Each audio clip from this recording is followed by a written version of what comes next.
So thank you all for joining us on this very important roundtable discussion, which is on store design. So as you know, fashion is evolving. So in the omni-channel era, the shoppers have evolved, but the stores need to be evolved. How do you create a better customer experience in store? And how do you enable commerce through better store design and customer experience? So this is broadly what we are going to focus on. Now we've got InSync as our partner here, and they've been in this industry for last 25 years. They've evolved over last 25 years, and InSync has done about 40,000 projects in India with about 18 million square feet of work. So I would like to invite Huzaifa to now take it forward to the discussion.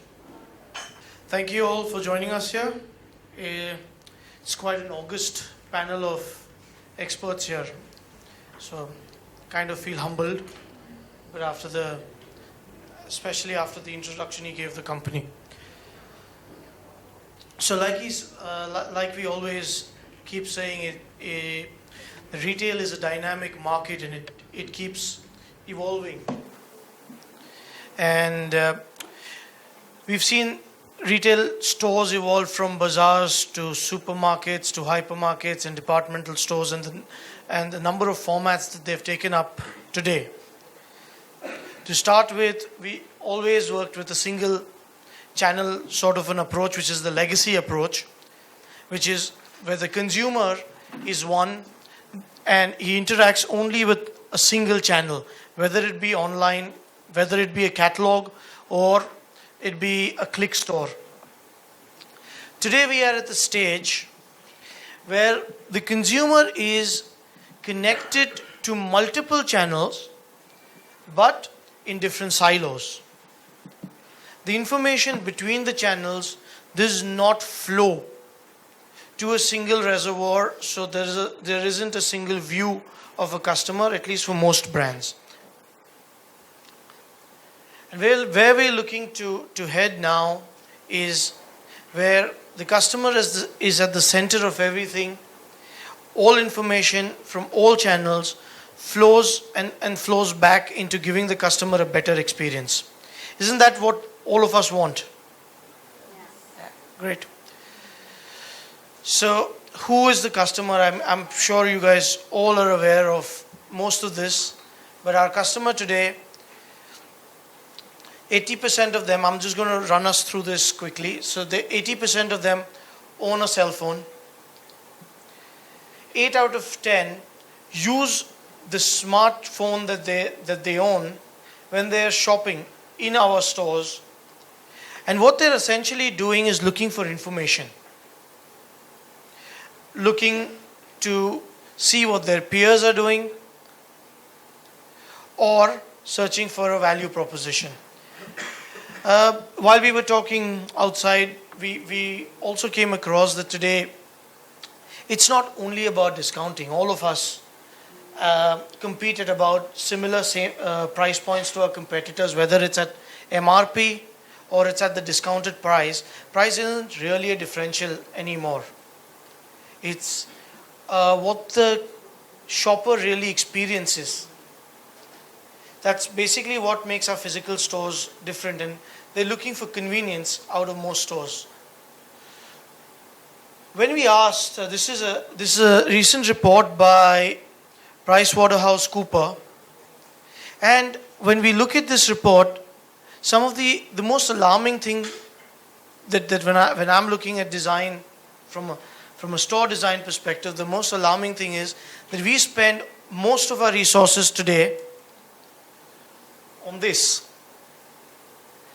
on inviting store environments, on creating loyalty programs, creating VIP programs, and this is how the consumer ranks it in the bottom 5. While all of this is important, to him it is not as important as this. What the consumer today is really looking for is information. He wants better informed salespeople. He wants to see your entire catalog. He wants to be able to have a seamless checkout. And this is basically what the shopper of today is looking for. And that is how we need to redefine what we call shopper experience. The smartphone has made the shopper a smart shopper, and he is demanding, through the statistics, through his footfall, a smart shop. So a report from Fitch highlighted that Generation Z, which is what we are going to be catering to very soon, or we are already catering to a part of it, does not really do well with static signages. They look more at eye level and not really around the top of the store, and don't look for wayfinders because probably they have their eye on their phone. So why do 90% of our stores have static signages still? Why not have a system, have a store which integrates digital content into their in-store communication? What if every rack, every store rack could house a complete catalog of all our products? I mean, we talk about physical stores dipping in profitability because of its expenses as compared to online stores. If we can use cataloging at the rack itself, we would probably not need stores to be as big as they are. Or the larger part of the store could be used for giving customers an experience rather than only the sale. Also, the bigger problem that most retailers face is non-availability. You lose sale. We lose sale when we don't have stock of certain products. So if a person can come into the store, try on something, maybe wants a different color but you don't have it, you can order it online, go through the catalog, order it. He browses for information. We saw that 8 out of 10 of them use their cell phones to do that. So if instead of trying to train salespeople, which we spend a lot of money and effort on, and most of them go to another brand, maybe 6 months, a year down the line, that's a salesperson that doesn't leave. And you can train the salesperson with clicks. Most of the marketing that we do today tends to become almost redundant, because what matters most to readers, to shoppers today, again according to a report from Fitch, is the peer review. What their peers say about it, what other shoppers say about it. What if we could give them that information real time? We keep talking about personalization in offers and beacons. All the technology here is available where we can map the shopper and and customize offers and send them to the shopper real time.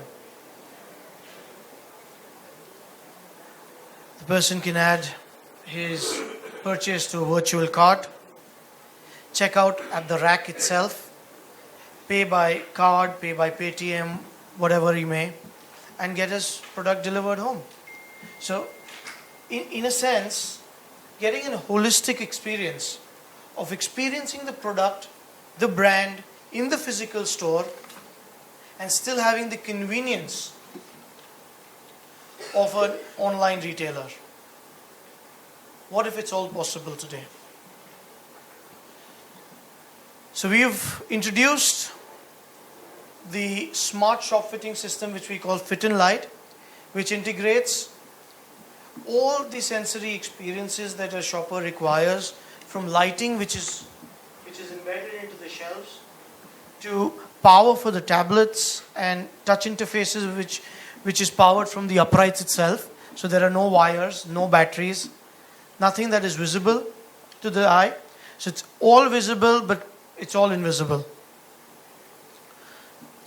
I ask again, what if it's possible today? And I think we should discuss the way we would take the stores of today forward, how we would redefine our stores to redefine what we call customer experience. Because it's surprising that Amazon is at number 1 in customer experience and none of us are there. And Amazon has no salespeople. But Amazon understands the customer because Amazon uses technology. So I believe that it's most important for us to redefine the customer experience, to understand the customer. Thank you so much. Man, because you've heard it so much, and I think what Uzaifa was reiterating is this entire focus and entire, I would say, more distraction that we all get as retailers, because we, at the end of the day, we still have stores to operate. We have salespeople on salaries. We still have to merchandise our stores. We still have to do the shop fittings. The product has to come on time. We have to take care of end of season sales. So those practicalities. So I hope today's session is more about the practicality of it than to talk about possibly the nirvana of having an omni-channel which works seamlessly across everything. The first thing, I think, just to start, and I would like to throw it open to all the panel members, and I don't want to be the one sequencing it, so I would let everyone speak. People like, I'm not an Arnab Goswami who's going to shout over you. Is I think we all agree that the shoppers have evolved. You have said there's no debate about the fact that shoppers have evolved. What have they evolved into? To date, I don't find any shopper wanting to buy anything with product value. He's still looking for exclusivity. He's still looking for satisfaction of his emotional needs, not of his product needs. So if that's what you think that the shoppers have evolved into, I'll agree with you. If you think shoppers have evolved into being smart people, I'm sorry, I'm not going to agree with you. Yeah, I think just by having a smartphone, you cannot call a shopper a smart shopper. That I agree with. No. There are smart shoppers, please. But my business, my business is not about serving smart shoppers.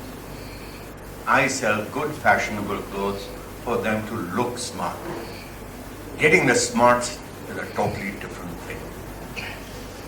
I think redefining the customer and not calling them evolved, but always on, because they're constantly on with the cell phones, the number of digital devices that we have, the interactions that we have with the digital world on a day-to-day basis at different platforms.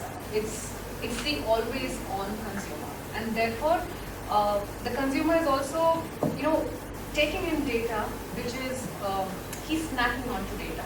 So it's like snack consumption in small bites. So the moment you're biting into smaller pieces of data at different levels. So those are the different levels that I feel brands they need to cater to in order to enhance the experience of that particular consumer, and that is what we should actually look at.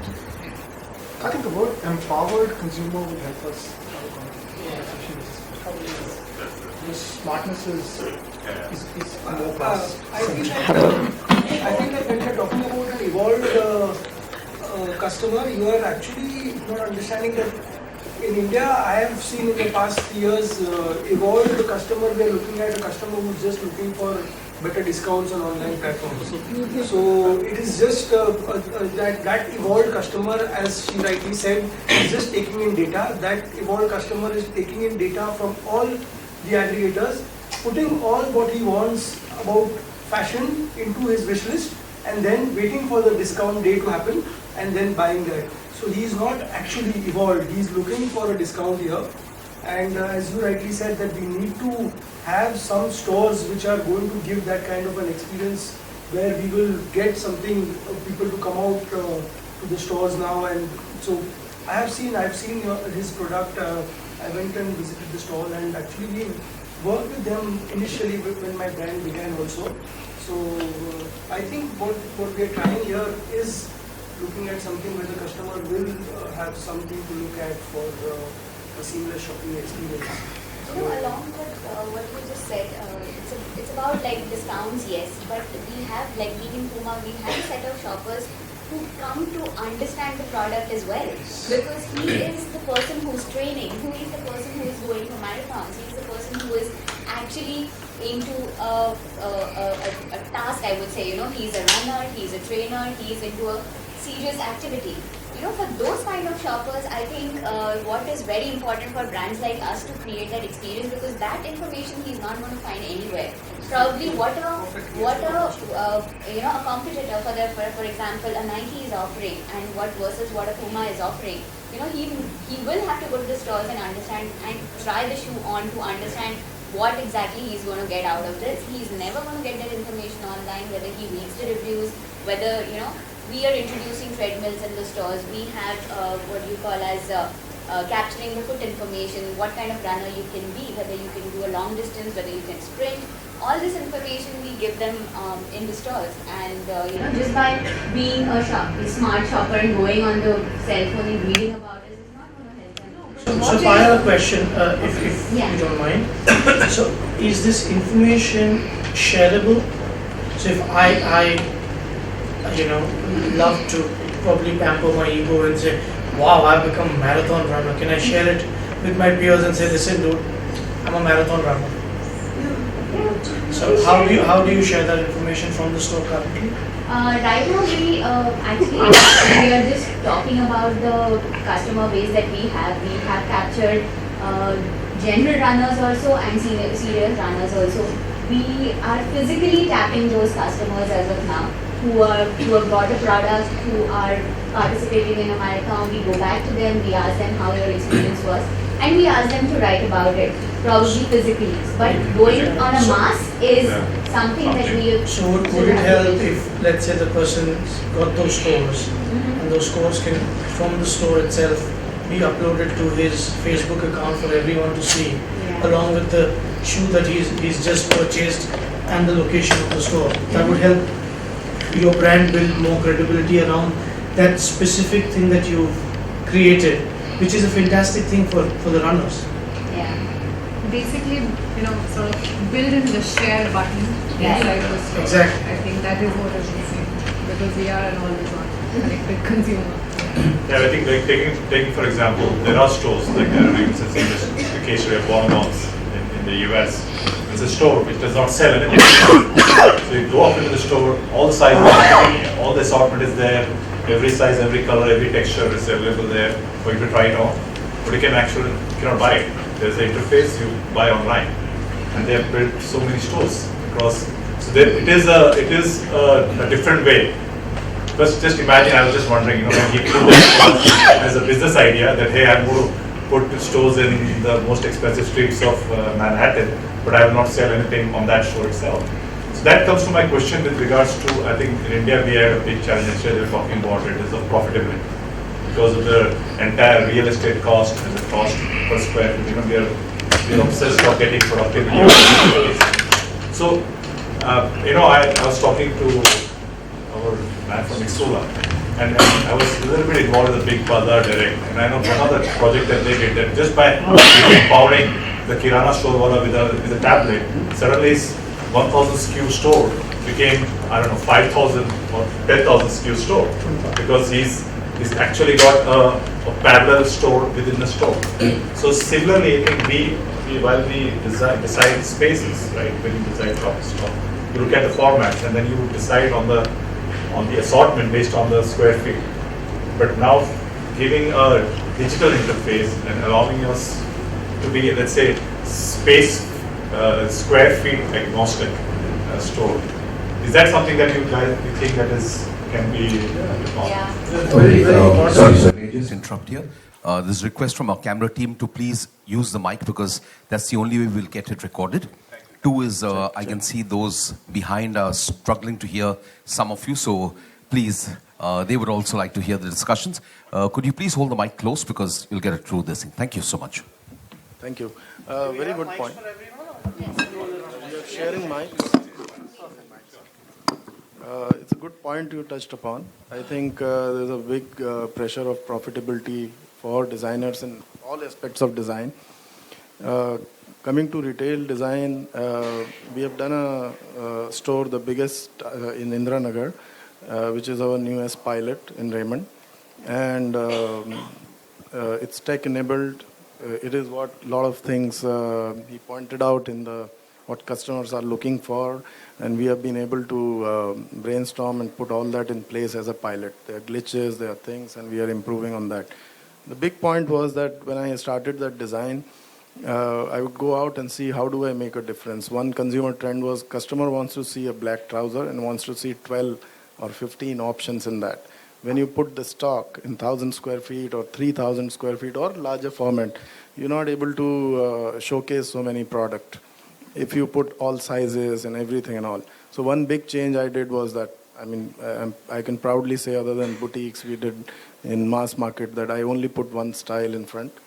And then technology comes in. If I put one style, then it becomes very difficult for me to convey to the consumer that do I have only this much design, while there is a lot of, because stock was also seen as design.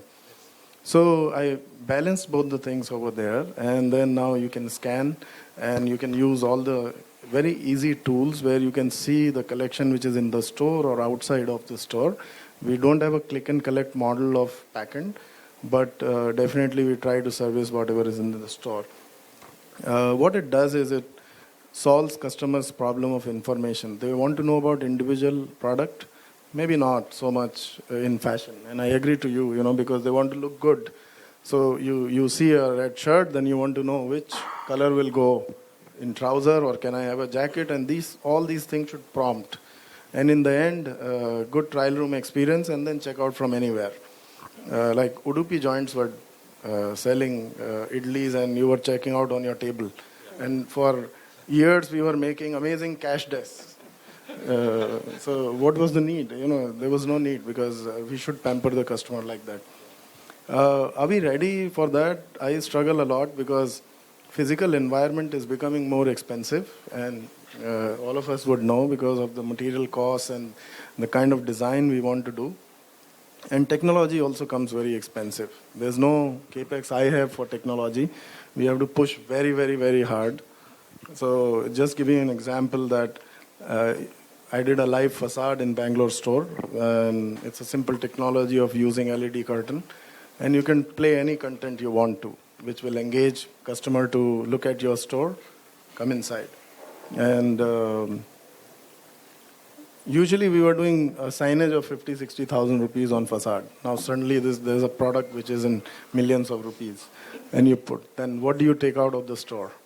And how do you get all this in? Because it'll take some time to prove on technology-enabled stores that you're doing justice to engage customer and sell more.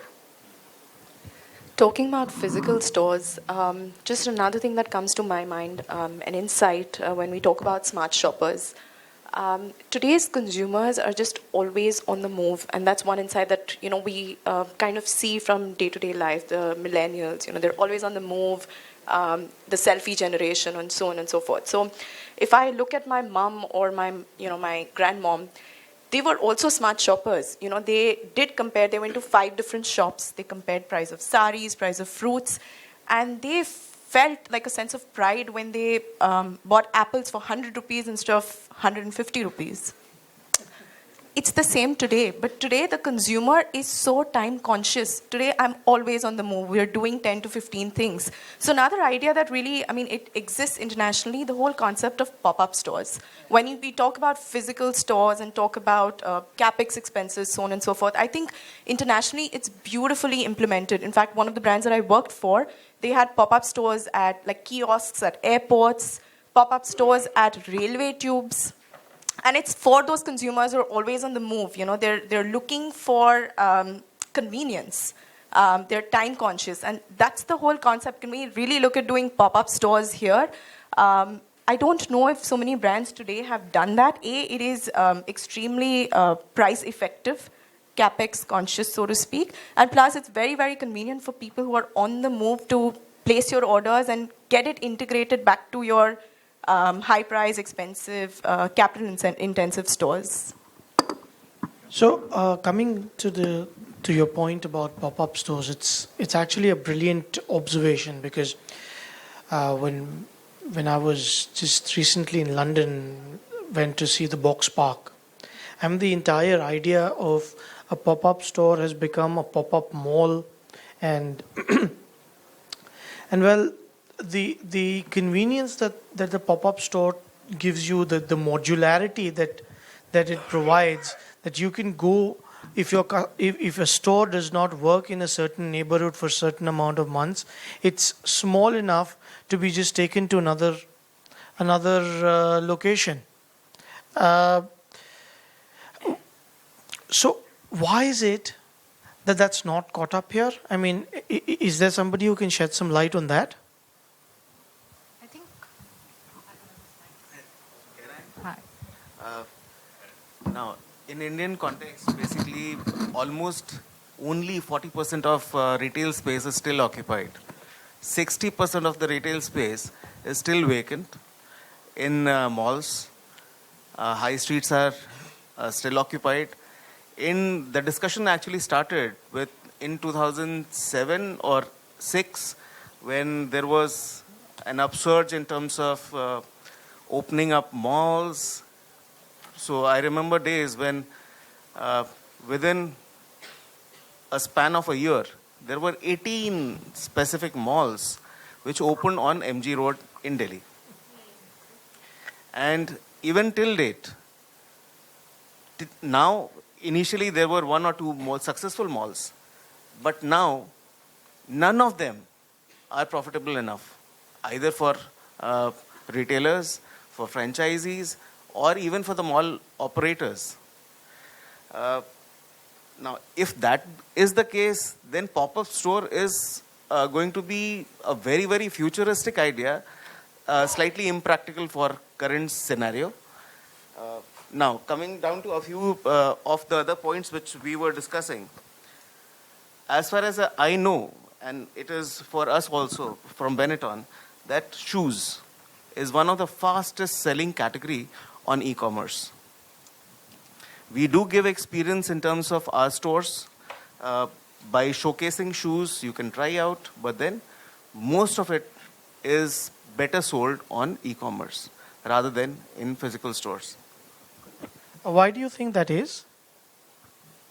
Reason is very simple. Once you have tried your shoes, you precisely know that this specific size of your shoe fits you very well, and then you precisely know your brand. You do not really require to see all the other shoes of similar kind of model. You only need to assort your colors, your combinations, your other parameters which are more visual and design parameters, and then you just go and buy the best value which is available. I'd just like to interject. The foot size is one of the most stable features of the human body. Yes, absolutely, absolutely. Now another aspect. Now we are talking about retail, and we need to also understand that retail for interactive companies, which actually, if I refer to Apple or say Samsung for that matter, even they have their experience stores, which are larger format stores. They are all retail stores. But profitability does not come from retail stores. They are more of branding. They are more of brand presence and brand experience. Profitability comes from the retailers, the reseller stores, which is franchisee model. So again, those are e-commerce company, as in they are all, I think, pretty much, they precisely know their product. But still they have their physical stores. So at this stage, when we are talking about having a lot of interactivity within the stores, we need to also look back and say that these are the pioneers of the market, and still they require the physical stores. Though their products are available on e-commerce, their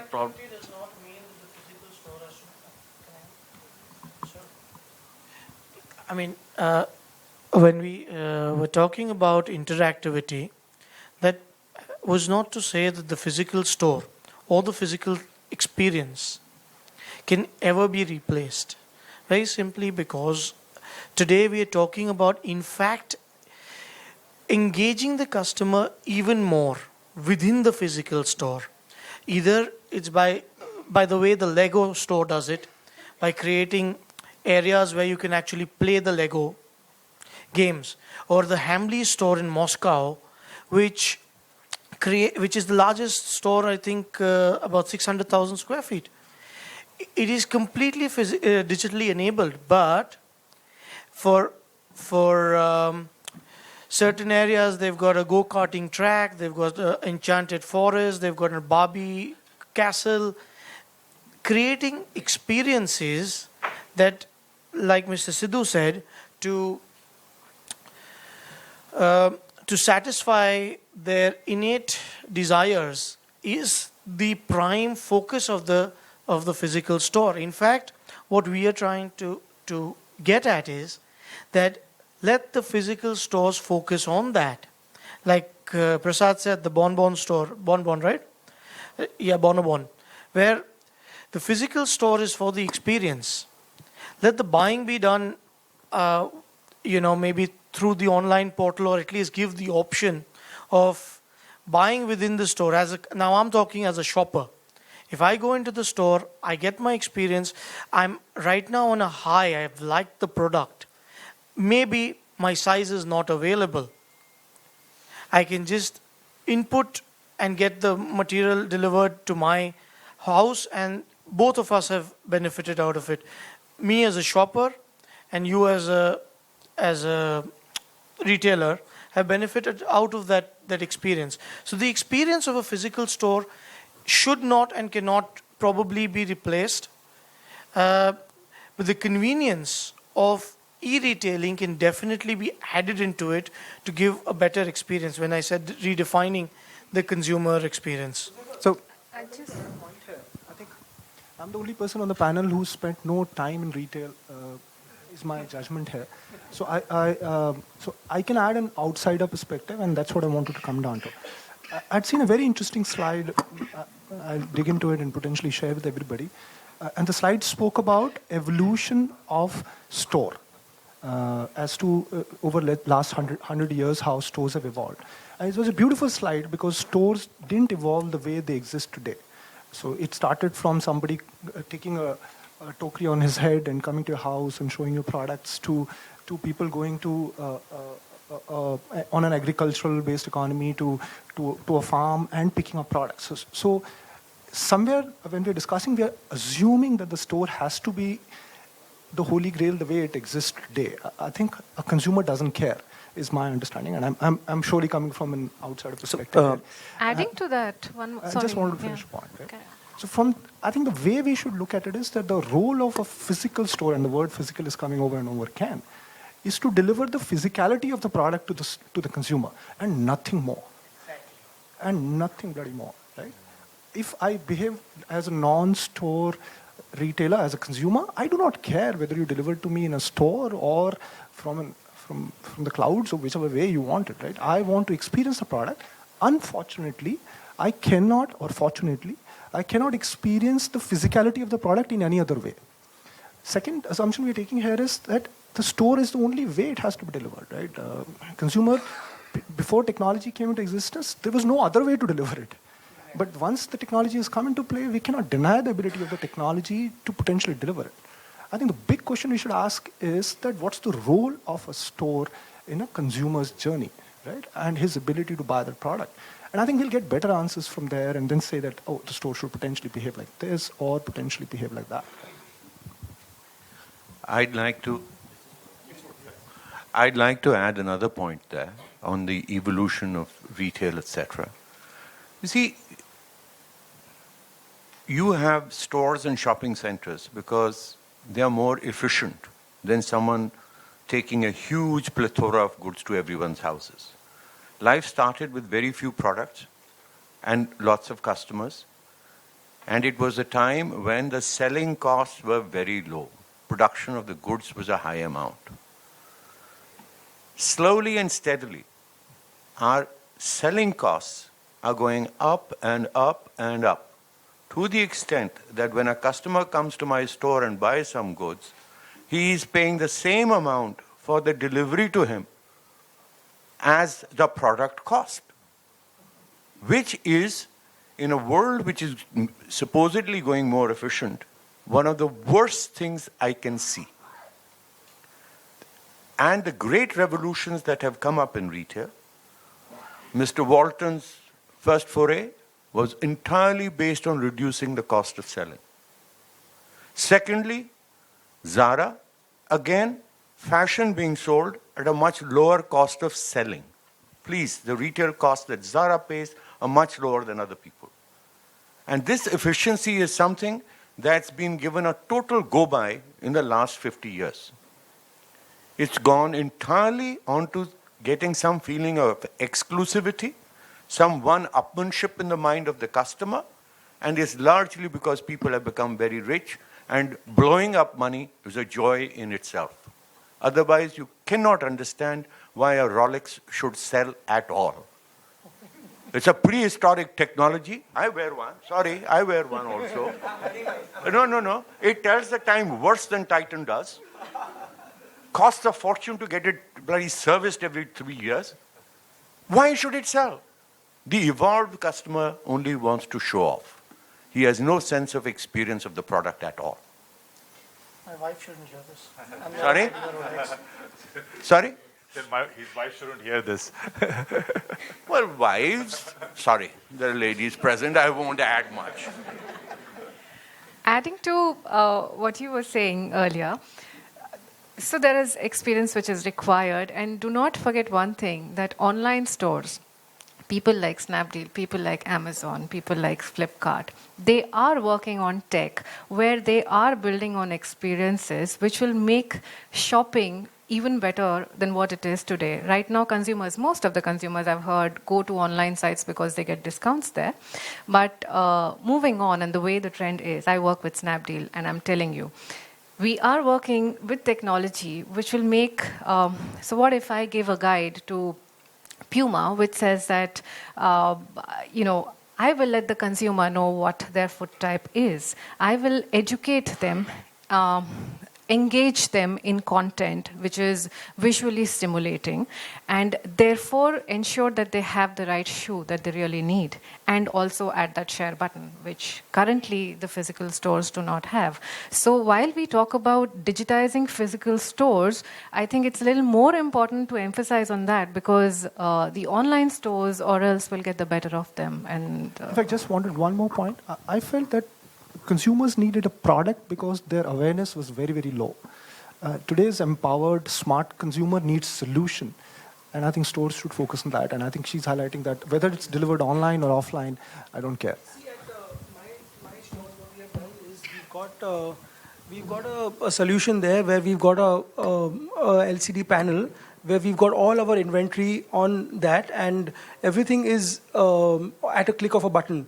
So we've got Salman Khan there, and you can mix and match and put any clothes on Salman, and they can see that. So with a share button, so you can click the share button, and then the customer can show that garment which he has liked and share it on WhatsApp to his friends, whether this is good or not. However, this works really well when a customer has decided something and now he thinks that, I want to go through all the inventory and I want to see what else do you have. It works wonderfully well. We also, everybody now, all the stores have, tied up with retail discovery partners, and so physically also people are sending stuff to the consumers now from the store.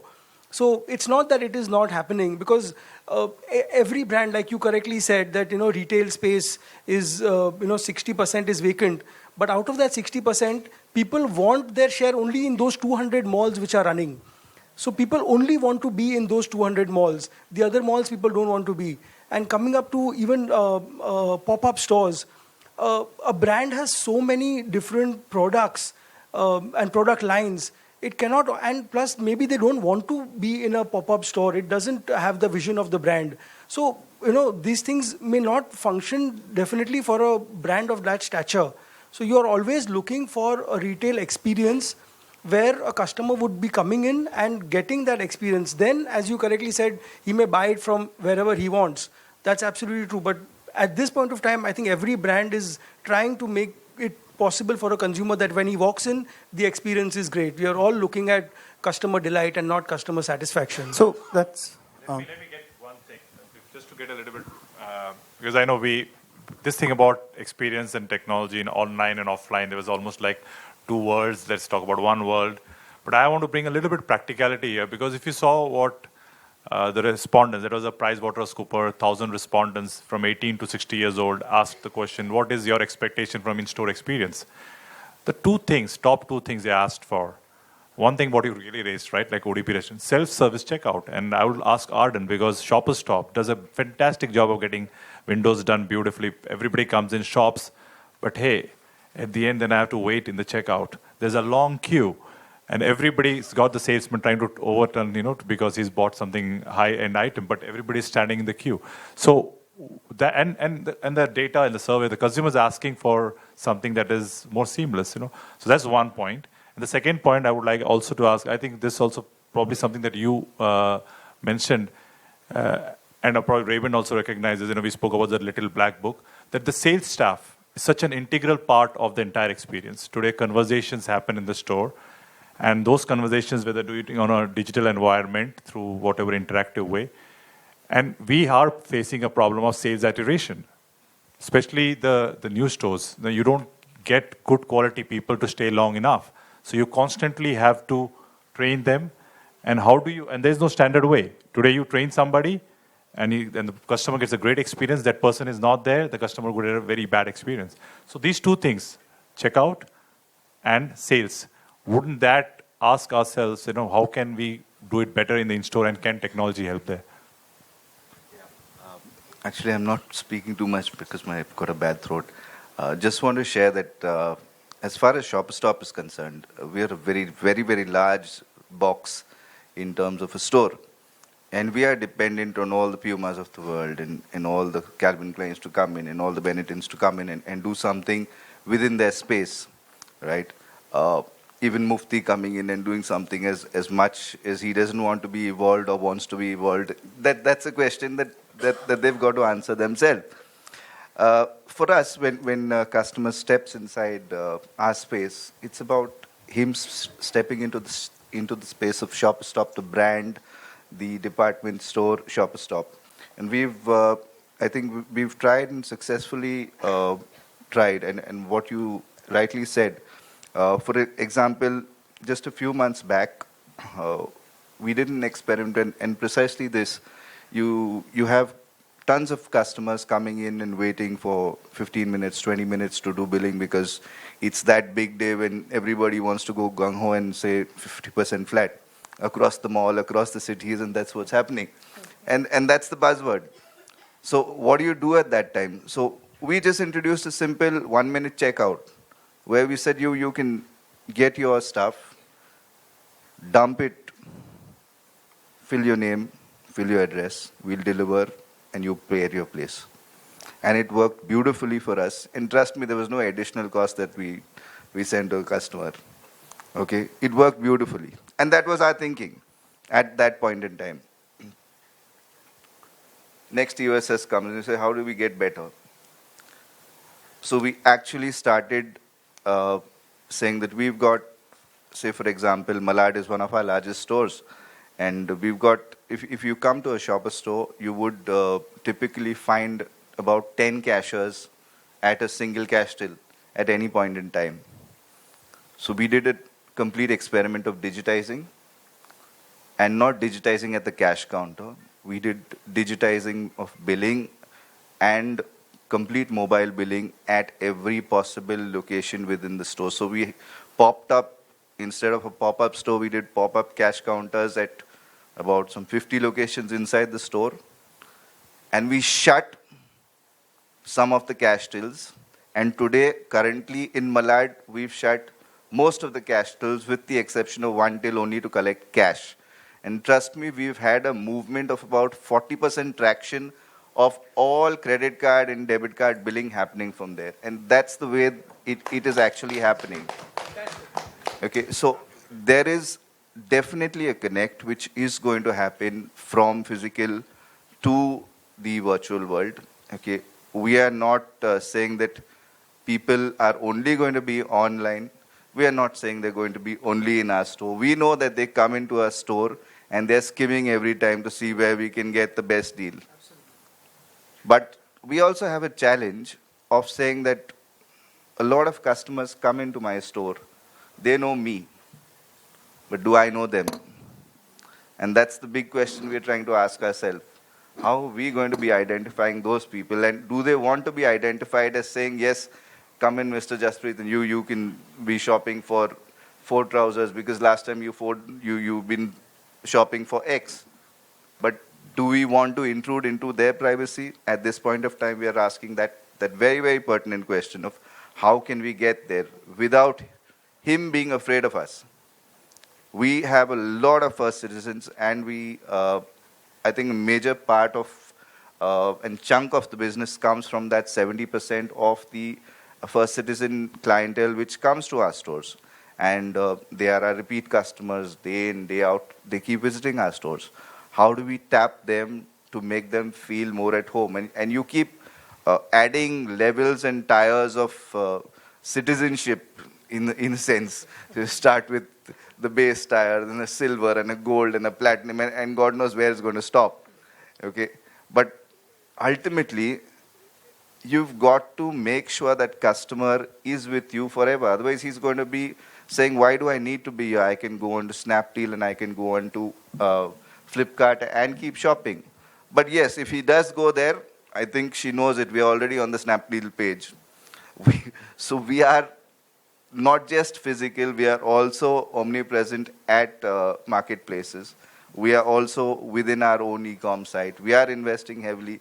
It is always a question of ROI for us. It is always that. Whatever you can design and whatever you may do, it's always about how is it affecting us and is it profitable. But we believe that if a customer is there, we've got to give the choice to them. They're going to get back to us in a very, very positive manner. Exclusivity of product is something that we'll always have in our store because we have curated lines from every brand that comes into our store. Over 300 brands standing in that shop at any point in time. But again, I'm asking a simple question. If you have an Apple phone, don't you really want to touch it and see that how it works? Or are you going to stay away and say that it's going to work only at my command? Siri, can you do this? So Siri can't eat your food, right? So you cannot say that it cannot be a physical world. It's got to be a mix of it. And for us, that's where our heart lies today. Just adding to what you've just said, I was reading some time ago, there's a store called Rebecca Minkoff, and what they did to, talking about checkouts and personalization, a very simple thing, they came up with an app, mobile phone app. So moment the customers have that app, they can shop while they're in store, they can check out with their apps. In their app, they have the history of what they've shopped. So it's a personalized notification that comes to them when they're inside the store, which says that, hey, you shop for this is your size, these are the colors you like possibly, or this is your fit that is required based on the body type that you have. So again, that becomes very personalized, and yet you are in the store. So that's where the multi-dimensional omni experience, if I must say, can actually do well. We've already worked on parameters. I mean, and our analytics is continuously working to strengthen this bit of it. And if you say we've got heavy analytics for every kind of purchase which happens at our stores. Why is a person buying a trouser? And why is he buying it every 3 months and not every 5 months? And why is he buying only a black trouser? And why is he buying only a single brand? And why is he buying only this? So it keeps happening for us, and we are already, data priming to such a large extent that sometimes we really don't know what to do with the data. so that's the reality of it.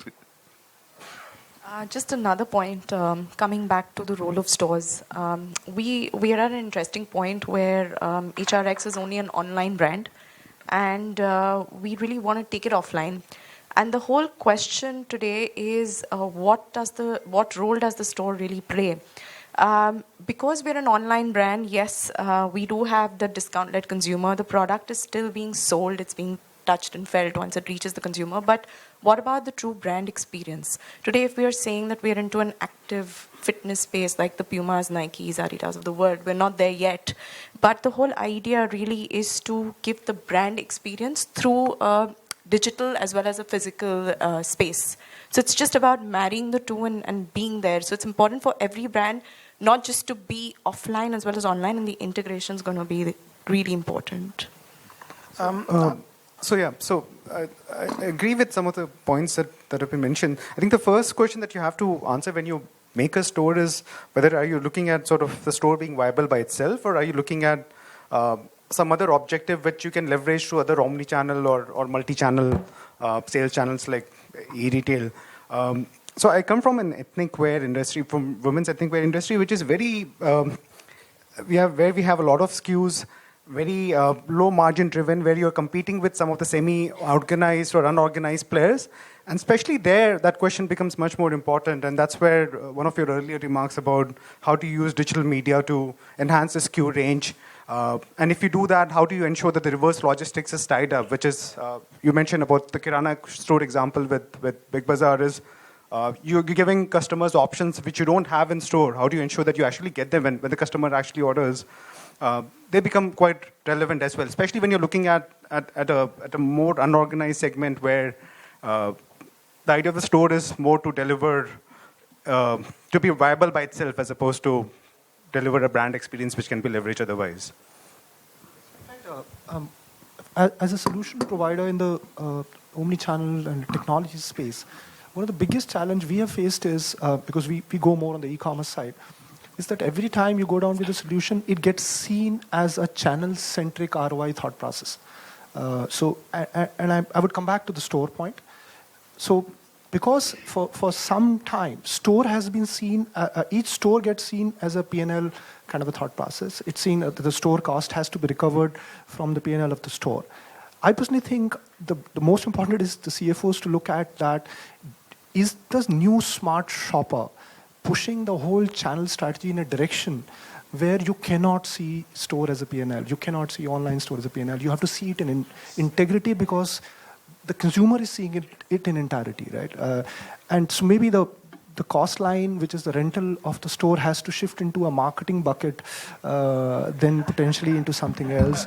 I'm just provoking a few points. I have a very serious problem with what you have said, Simar. The problem is that you're talking about making financial sense when there is a very big brother, rather sister, sitting next to me, which is burning money deliberately. And you're telling me that as a person who's running a business, I have to start looking at buckets?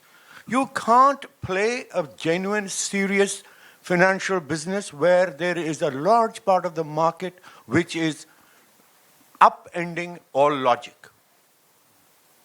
Earlier days, these things were held to be illegal by different governments. I think we are going into a territory which already in the yesterday was. But I know what, I'll bring it up. But you know what, I'll talk. There can be no logic. I agree. I think I think what Samar's point, and I want to bring it up in a very way that today, whenever we have capex approvals for new properties, right? There are certain formats that we use. The metrics that we use, let's say footfall and conversion, right? It's like hygiene for all of us. If the conversion happens online, so person comes and experiences in the store, but decides not to buy that time, but goes out and buys, that conversion is not captured in the physical store. And then the financial metrics don't show. So in that sense, how do we make sure? And I think that's why we still have those metrics. And I'll tell you, as of even 6 months ago, when I was talking to somebody, he's still talking about a format and not getting approval from the CFO because 5-year projection did not show, enough footfalls and enough conversions. So I think that's a very valid point. In fact, one second. I personally feel that the shopper is moving ahead of us. And I think that's the mistake. We need to be ahead of the shopper, and we need to be giving a solution which is, we need to understand his or her needs far better than potentially he does, right? So, and I think my understanding is never in the history of business it has happened that we have had such an empowered consumer, such a knowledgeable consumer, such an informed consumer. Whereas we are applying the philosophy of managing him, which is old. Right? So I personally feel when today's, and I can bet it, there are a few millennials sitting in this room, and I don't know if there is anybody from the Z generation. I bet there is a very different store experience when a millennial goes to a store versus somebody is above the millennial or the Z generation. They do not talk to the salesman because they fundamentally feel they know more than them, right? So what principles are we applying, and what the consumer has just moved on, right? And we got to find a way to stay ahead, otherwise he'll move on and there is a smart company which will catch him. I have a couple of things. I think unless you're Steve Jobs, I doubt lots of us can stay ahead of the consumer at all points, but we definitely should be at their heels at least, if nothing else. I think the point that you made about the buckets to me is extremely relevant, because from one perspective, like Prasad said, if it's a matter of conversions of sale, how many SKUs of products is a brand selling? If as an entire organization, including the physical stores, the digital stores, if everything comes into, let's say, one bucket, then Mr. Sidhu would not have his problem where the money is being burnt, because the physical store would have played its part. I'll tell you my own experience here. So when I started in Sync about 6 years back, we put up a store at Lokhandwala, what's that place? Lakshmi Industrial Estate. The idea of that store was not to sell even one SKU from there. We had no stock, we had nothing. Now I'm talking about shop fitting systems off the shelf, which I still have across the country nevertheless. So now, this store had a clear mandate that it would show customers or make them experience the entire mock-up and assist them in taking decisions to buy. The sale never happened then. But InSync survived, and we've grown over the last 6 years. Somewhere that store must have played a part. I have customers. So ideally, the sale never happened there. The information transmission, the experience, the product touch and feel happened, which consequently came back to becoming sale, which happens, like Payal said, for Puma. People would come there, they would experience the product, they would understand it, maybe not buy it at that point, maybe buy it off the app. But if we don't know it, there's not much we can do to put it into any bucket.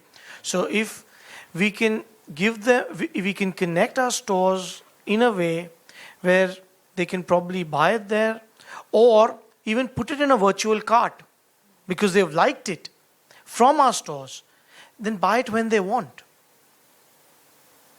So the idea being that at least they have that in their cart, and when they go home on their phone, they can take their own leisure and look at their budgets and probably pick up a few things.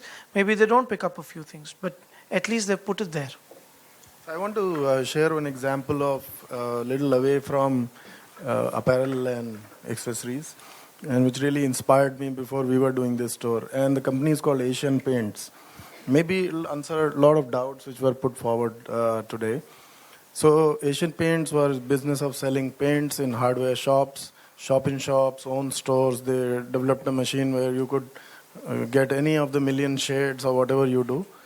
After that, what they did was in A block of Cannot Place, which is predominantly a fashion accessory market next to Benetton store, they opened one studio. And that studio did not sell 100 ml paint also. The fact was they wanted to shift as a company because they realized in the research that decision makers earlier were painters. So you only told them, I want yellow color on the wall. Now he'll go and buy whatever because you were contracting everything. Now everybody knows what is happening in paint industry, so we are designing our homes. So when you go there, you choose and see, get all product info, and you can even in virtual reality see your home. And by the time you walk out, actually you have a dossier printed out which you can take home that my home is going to look like this. How the financials came about, that store did not sell, all the expenses got covered.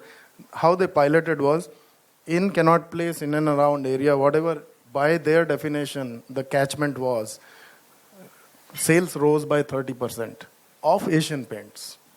And wherever they did not have this particular studio, it rose by 10%, for example. I mean, there are ways of probably marrying and understanding if my concept is working or not working. I mean, I saw the live example, so I shared with that. I think the only difference here is that such stores, when they're built, are a part of marketing activity. So they come out of the marketing budget, possibly, not the capex. No, but the question is whether now this is an extreme example, but can't we have that within a selling environment also? So this is, I think what is saying is that so it can happen. Yeah.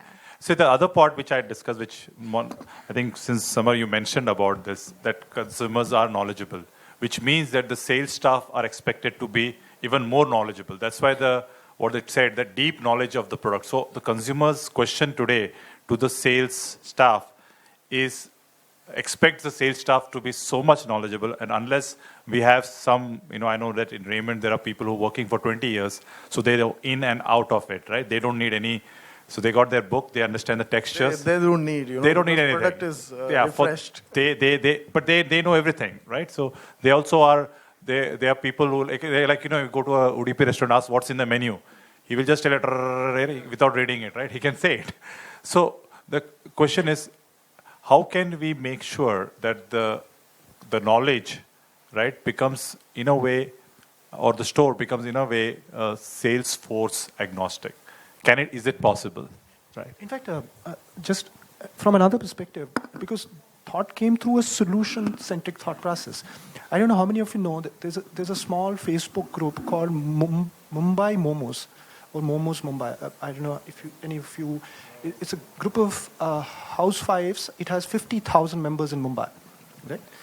And I got it. A friend of mine was a member there, and I've been monitoring that activity. What we are missing, the point here is, there are so many housewives who started fashion-related businesses at their home because they provide a better solution to the consumer than a mass brand. Right? So I think another point I wanted to highlight is that if you do not deliver a solution, there is an unorganized market which will take the market away. And you never know, that could be the biggest brand hitting you later, was one point of the question. And I also want to put a point across to you. And though you said that we should not make it a technology-centric forum, I think we should not ignore the opportunity which artificial intelligence is getting into it. I understand that topic on deep learning very deeply, but I'll not go deep into it.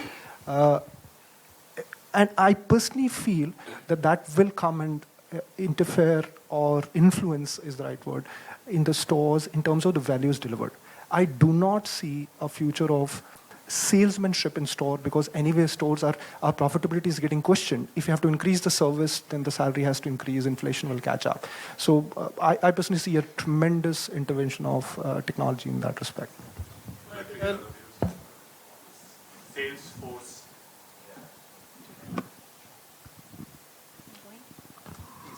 So I'd like to add over here.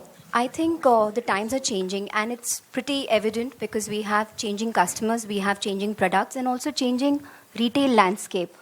Why do we leave our sales staff behind? We shouldn't leave them behind. I think the idea is also to take our sales staff or our sales force along with the change that the industry is going to go through.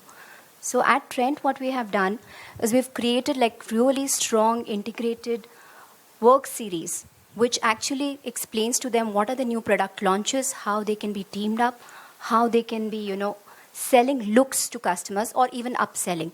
And this is constantly updated by our in-house teams.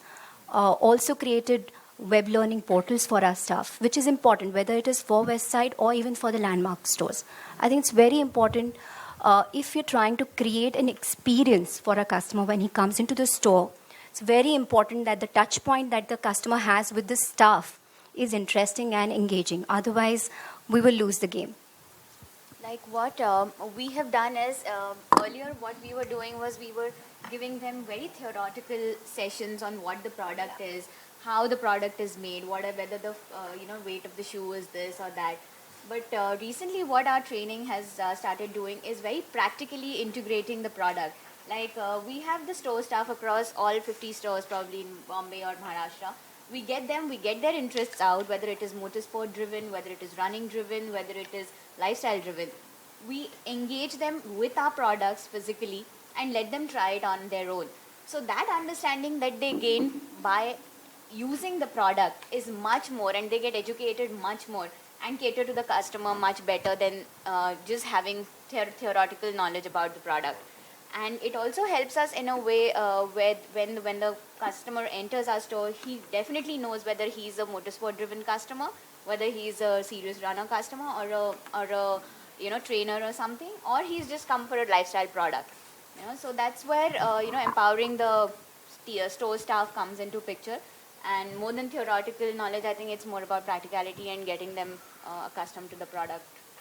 On the point of staff training, so one of the popular, so technology, I don't see it replacing them, I see it complementing them. So if I see a certain style and I'm looking for a similar styles, I may not know, but I can just punch in the barcode or scan the barcode or QR code, and the system, a tablet or something, can show me the similar styles, or can suggest me certain fits for something else, or if you recognize a customer, then you can have preferences coming from it.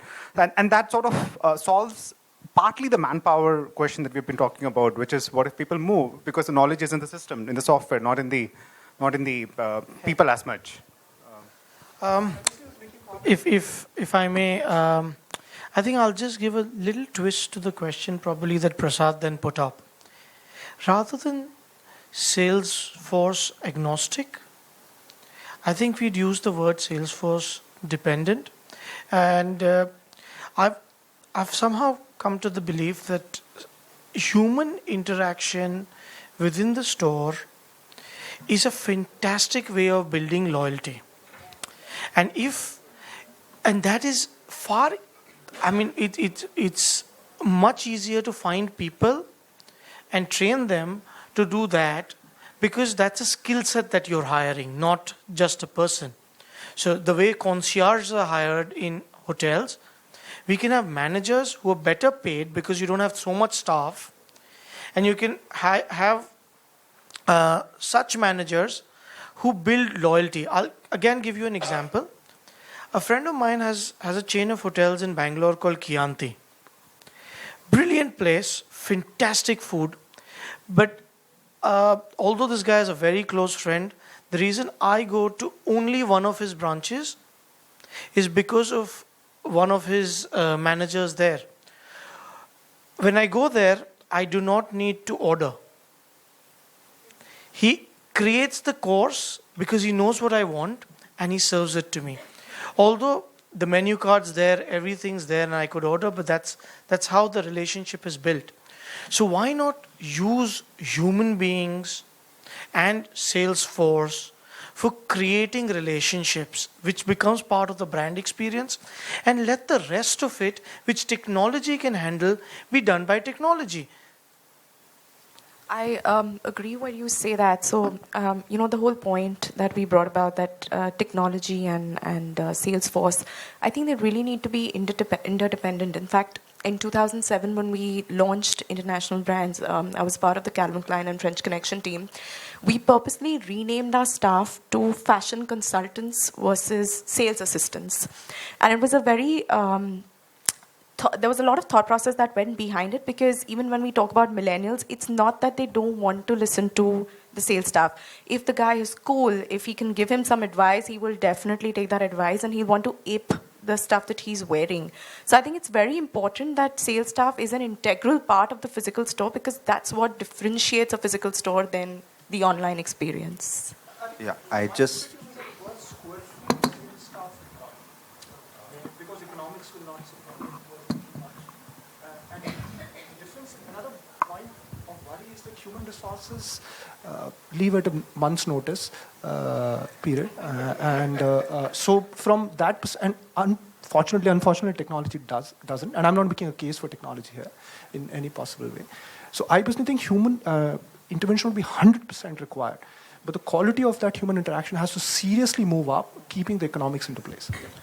Yeah, at least for us in our business, on any given day we have about 200 odd staff in a complete mix-up in our stores, which involves brand staff and people who are also on our roll.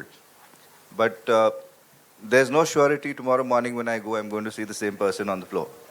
That is a fact of life. We've learned to accept that. Okay, but we are building training centers, we are building web learnings, we are building activities that they can see themselves as a future store manager somewhere in their role in the next 8 years, 10 years down the line, whenever we will open our store in Nagpur or wherever in the world.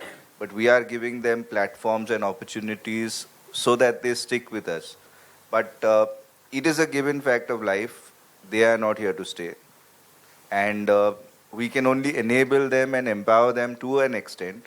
It's ultimately about how they will perceive this business, because retail it's not like earlier where people now see it as a very sought after business to be on the floor. And you may call them customer care associate, you may call them fashion associate, whatever, but at the end of it, they are selling on the floor. 10 hours of the day they are standing there and they are selling, and that's a reality they don't want to do.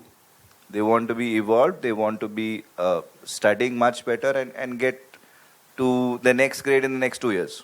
I'd just like to add one small thing here, that the basic problem we have in retail is that you have to hire a person for the whole day. As a result, you're overstaffed for 8 hours and you're understaffed for 2 hours. At some stage, we'll have to go the European and the American ways, where all the students just make some kind of money for H&M is working doing 3 it. hours. In India, H&M has started doing it. H&M will, I'm talking about the industry-wide phenomenon that are required.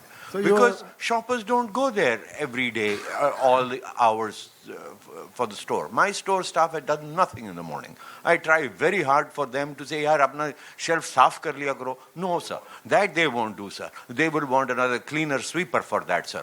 I mean, this is where we are just building in so many inefficiencies into our systems that actually at the end of the day, I think we'll outprice ourselves for our customer satisfaction. But here's where the role of what Jose was trying to say. If the role of the person on the shop floor, right, whether you call it fashion consultant, whatever it is,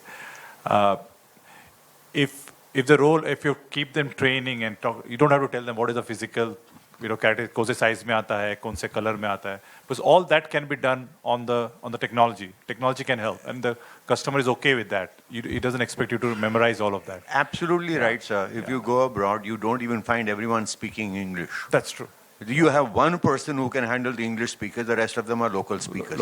In India, unfortunately, Shoppers Stop included, every other shop included. We want a goddamn BA graduate, probably done some MBA also to go onto the shop floor. It ain't going to, I'm sorry, I'm not being personal, I'm just saying, the desires are ridiculous. Yes. We want everyone to be able to speak English. Yes. We want that guy to be, and then we want to pay him 8,000 rupees or 9,000. Some of our best sales staff don't speak English. I agree with you, sir. Exactly. That's why Shoppers Stop is doing better than the other brands. In one of these meetings, I had the chairman of a big company, I won't name the company, tell me that we can't find space in India and we can't find staff in India. Yeah. I said, if you can't find that in India, buddy, I don't know where you're going to exist in the rest of the world. Yeah. India has more retail space per person than anyone else. We have far too many shops for the kind of sales that we have. Yeah. And all these things are translating into the ill called lack of profitability, lack of quality selling. Everything comes from over buying space and just not understanding stuff. I have a hypothesis on it. So I think so there are two kinds of customers that we talk about. I think there's one which is value proposition customers who will go for price or value. The others will go for experience. And probably we overestimated the number of customers who were looking for experience, which is when online came about. They had the value proposition available to them. They jumped onto it, and that's the reason why I think we've been having such discussions. That's one hypothesis there. Okay, now rather than concentrating only on the consumers, another point that we did, and iteration being one of the most challenging aspect in retail currently, we have more aggressive kind of training in terms of mid-season reaction, initial launch, and all that. So the visual merchandising initially, when it started, was more of doing the visual merchandising on the shop floor. Now we have visual merchandisers as every staff member within the shop. So standardization, which has happened, and it was all because of technology again. Because standardization has happened with technology, we impart the training with help of technology, and we standardize. Like a few years back, it was only category-driven business as retail, trousers, shirts, and other stuff. Wherein currently everyone knows if you repeat doing your old stuff, you are bound to fail. So again, thematic representation, collection representation, and all that has started playing a very, very important role. Again, when we have our presence like over 700 outlets, standardization is a must. And obviously, we can't have 700 visual merchandisers. So train everyone to a pace wherein you remove the aspect of even iteration, because enough and more people are trained, even if they leave, join some other brand, they would be better in terms of their own skill set. So rather than remaining as an organization just for your own profitability, be a social entrepreneur organization which trains more and more number of people. They go out, they become your brand mascot by end of the day. Even if you're not paying, say, 8,000 or 10,000 rupees salary, with only 1,000 difference in terms of salary, people would move out. And you can't stop that. So reality is train, and train a better number of people, train a maximum number of crowd. Benetton is a global brand. So keeping the DNA intact, we are designing complete local collection for Indian consumers, for their own specific needs, their own usage. And with training and integration of technology in the training, we have been able to successfully carry out this exercise of standardization, which possibly is something we as an organization are proud of. So I think rather than only focusing on smart consumers, one also has to focus on smart, trained individuals within your stores. In fact, let me, because we are running short of time, so I'll ask the audience to, if they have any questions. If anybody has just a question, just raise your hands. I'll pass on the mic, and then we'll close. Questions? Okay. So one of the things we started off this session, interestingly, was, why we use the word smart shoppers and smart shops. Because today, smartphones have almost become an extension of our bodies.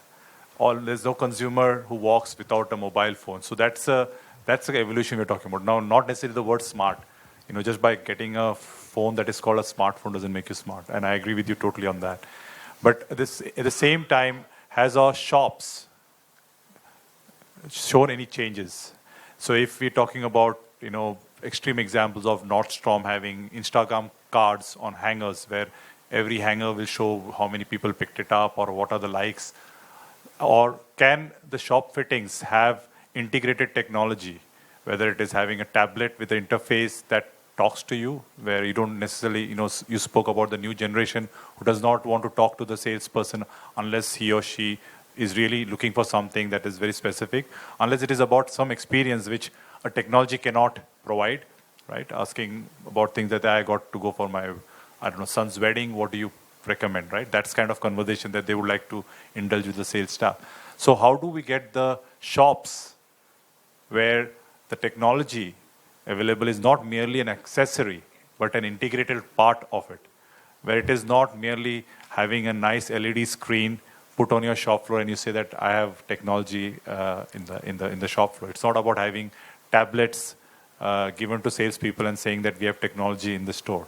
It's how do you have the shop fittings and the shop, let's say, infrastructure created in a way where technology becomes an integral part of it. And finally, the second last part, I think, is about the sales staff discussion, and that's definitely a big challenge. Hopefully, Benetton trains enough people to put them on the market so the other retailers can benefit from it. And what Hindustan Lever has done for management. Exactly. Thank you so much.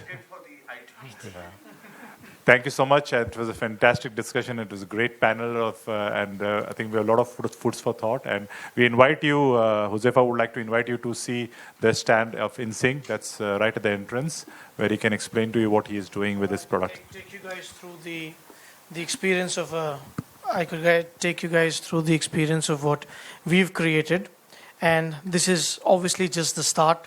We need to evolve further from here, and your interaction, your input would help the entire industry if we can assist even a few of y'all.